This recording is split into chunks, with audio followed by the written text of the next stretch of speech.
RP ma'am, NDA के form निकल गए हैं और बच्चे भरने को तैयार हैं, तो एक बार बच्चों को ये बता देते हैं अपन कि कौन कौन से डॉक्यूमेंट्स की लिस्ट लगेगी वो पहले से ही, ताकि लेकर के बैठे, ताकि बार बार डिस्टर्ब ना होना पड़े फॉर्म भरते समय उनको। तो एक बार लिस्ट बता दो ना बच्चों को फटाफट से कि कौन कौन से डॉक्यूमेंट्स लगने वाले हैं। जी सर, सबसे पहले तो हमें चाहिए होगा मोबाइल नंबर और ईमेल आईडी। ये किस लिए?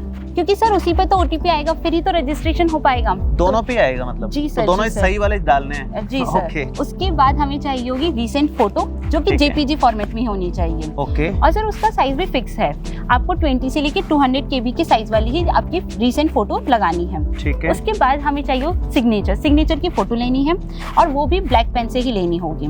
और वो भी जेपीजी फॉर्मेट में ही होना चाहिए, और उसका साइज भी फिक्स है 20 to 100 KB वाले। अपन जो जैसे फोन से लेते हैं वो जेपीजी ही होती है? जी सर, जी तो सर। मतलब कोई भी सेल्फी ले ले मैं अपनी, और बस वो 20 से लेकर के 200 KB हो जाए, साइन की भी सिंपल साइन करके ब्लैक पेन से फोटो ले ले, हाँ। और वो भी 20 से 100 KB हो जाए। उसके बाद हमें कोई भी आईडी प्रूफ चाहिए होगा एक। अब उसमें तो आईडी प्रूफ बहुत सारे होते हैं, जैसे कि अपन लाइसेंस लगा सकते हैं, पैन कार्ड लगा सकते हैं, ऐसा कुछ लगा सकते हैं। लेकिन उन्होंने बोला कि हम प्रेफरेंस उसी को देंगे, आधार कार्ड को। तो आधार कार्ड सब बच्चों के पास होता भी है, तो हमें आधार कार्ड को ही लगा देना चाहिए। लेकिन उसके साथ एक बात और है कि आधार कार्ड आपका जो है वो मोबाइल नंबर से लिंक होना चाहिए, क्योंकि जैसे ही हम फॉर्म फिल करते वक्त आधार कार्ड नंबर डालेंगे, हमारे जो लिंक मोबाइल नंबर होगा उस पर ओटीपी आएगा, और वो ओटीपी भी हमको डालना पड़ेगा। आधार कार्ड वाला फोन नंबर भी चालू होना चाहिए। और सर उसके बाद चाहिए 10th की मार्कशीट और 12th की मार्कशीट, और जो अपीयरिंग है वो उसको फिल छोड़ सकते हैं। मतलब जो 12th में है उनके लिए जरूरी नहीं है 12th की मार्कशीट, जो पास आउट हो गए हैं उनको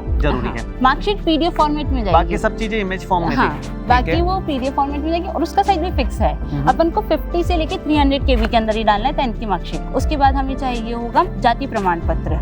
जो भी जनरल के अलावा जितने भी लोग हैं उनको जाति प्रमाण पत्र लगाना। जनरल वाले फ्री है मतलब? हाँ सर। और सर उसके बाद है कि अगर बहुत सारे बच्चे ऐसे होते हैं जो स्पोर्ट्स खेलते हैं और भी बहुत सारी चीज़ें पार्टिसिपेट करते हैं अलग अलग, तो उनके पास बहुत सारे सर्टिफिकेट भी होते हैं, तो वो भी वो लोग उसमें लगा सकते हैं। मतलब साथ में लेके बैठे, हाँ, कहीं जरूरत पड़े तो लगा देंगे। जी चलो, बहुत बढ़िया। तो काफी सारी चीजें बता दी आपने, तो एक बार रिपीट कर दो तो ध्यान रहे, ताकि सबसे पहले हमें चाहिए होगा मोबाइल नंबर, फिर ईमेल आईडी, फिर रीसेंट फोटो, ठीक है, और फिर चाहिए होगा हमें सिग्नेचर हो गया। उसके बाद 10th की मार्कशीट, 12th की मार्कशीट, आधार कार्ड, फिर जाति प्रमाण पत्र, और कोई भी कोई रह गया हो तो ये थी सारे डॉक्यूमेंट्स की लिस्ट जो आपको लेकर के बैठना है फॉर्म भरने से पहले। इसके अलावा कहीं भी फंसो फॉर्म भरने से रिलेटेड या एनडीए की इंफॉर्मेशन से रिलेटेड, आप कमेंट करना, उस पर हम लोग वीडियो लेकर के आ जाएंगे। बेफिक्र रहो आप। All the best, bye bye, see you.